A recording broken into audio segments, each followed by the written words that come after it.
So, what's everyone's purpose in life? How do you find that niche?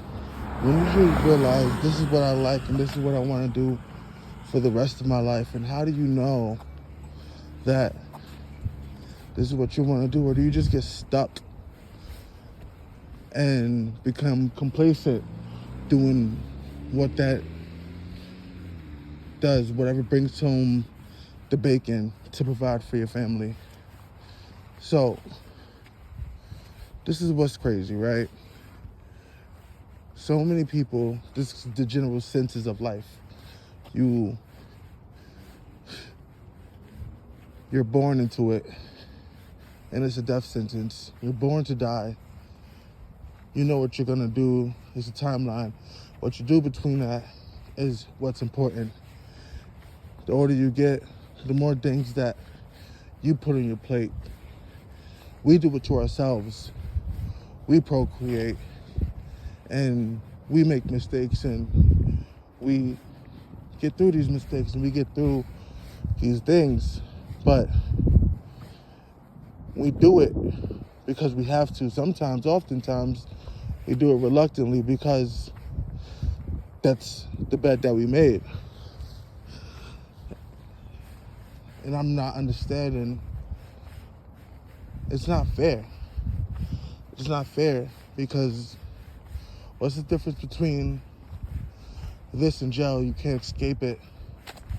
You can't do anything about it. All you gotta do is suffer until the one fateful day where you're relieved from the suffering. And you can't rush it. You shan't rush it because it's life and it's beautiful. But what if you want to opt out of it? I'm not saying that I want to opt out of it. I'm saying I'm struggling to find a point in all of it.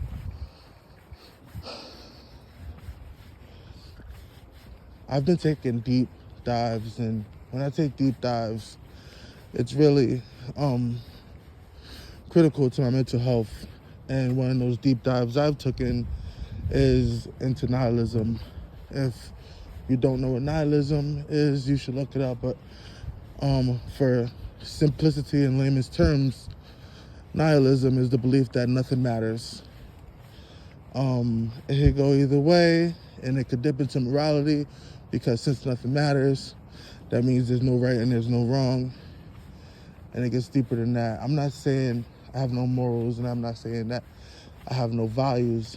I'm saying that I'm struggling to find a correlation between life and what I'm put on this earth. I don't know why I was put on this earth, struggling to find that purpose. I didn't make a purpose, because we make that purpose. We make kids, and then all of a sudden we're living for our children. And those children do the same thing, and then do it over and over and over and over and over again. And sometimes some people opt out of that and they don't want to do that. I don't want to do that, but I do want to figure it out. And I need to figure it out, and I'm going to figure it out. But for now, let's just talk about it, shall we?